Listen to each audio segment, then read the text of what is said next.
Bonjour à tous, soyez bienvenus à notre paroisse invisible. Traçons sur nous le signe de la croix, car c'est Dieu qui nous rassemble, au nom du Père, du Fils et du Saint-Esprit. Amen. Prions pour nos frères et sœurs malades. Nous pouvons prier plus particulièrement pour Béatrice.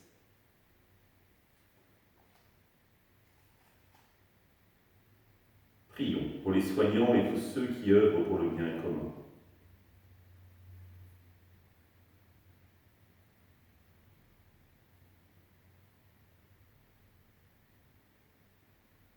Prions pour ceux qui en angoissent la solitude, que l'Esprit Saint vienne les visiter.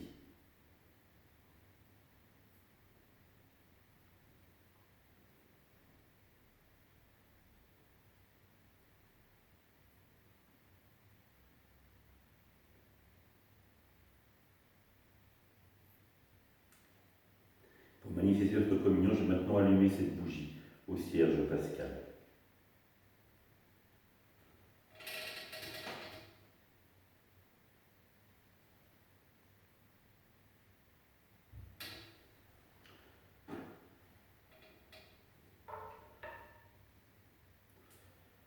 Dans l'évangile de Matthieu,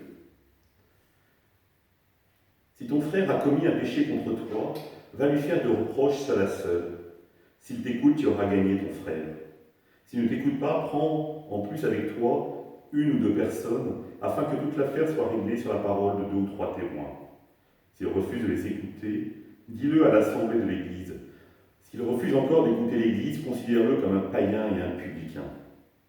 Amen, je vous le dis, tout ce que vous aurez lié sur la terre sera lié dans les ciels, et tout ce que vous aurez délié sur la terre sera délié dans les ciels.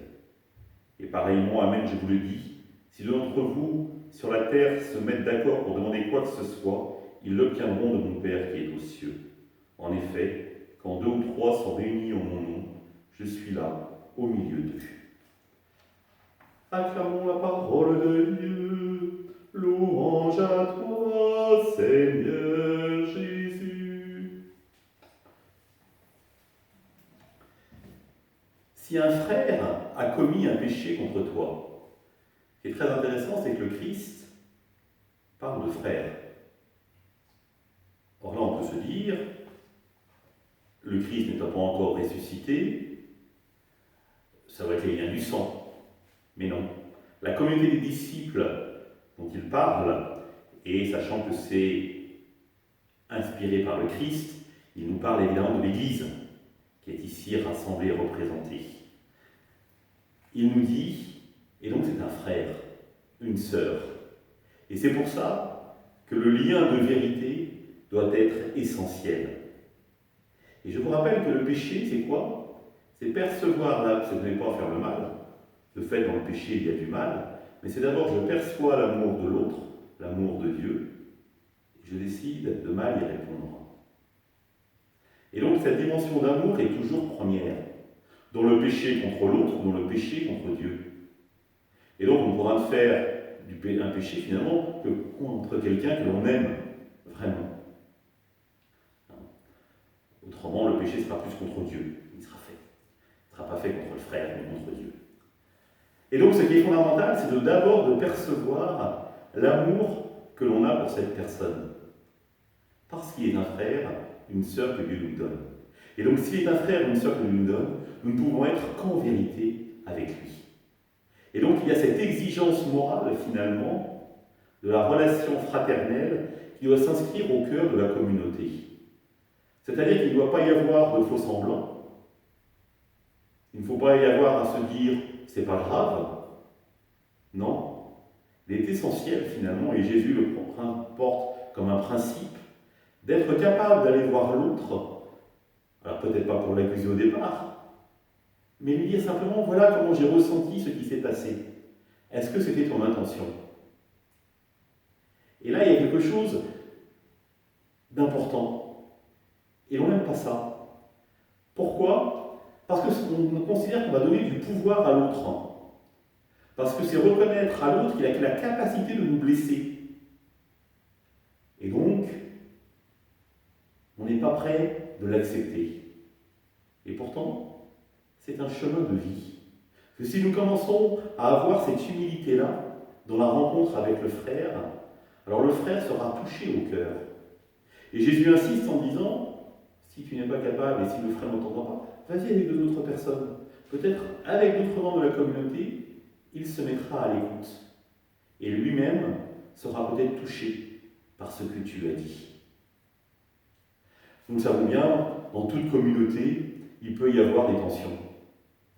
L'important n'est pas les tensions en l'occurrence, mais comment nous vivons ces tensions. Est-ce que ce sont des tensions sources de pardon ou est-ce que ce sont des tensions sources des déchirures? La première chose, et Jésus insiste juste après, c'est la dimension de la prière. Accepter de prier pour l'autre, pour celui qui nous a blessés et pour nous-mêmes. Premièrement, pour demander à ce que notre frère soit visité par la présence de Dieu, quel plus beau cadeau.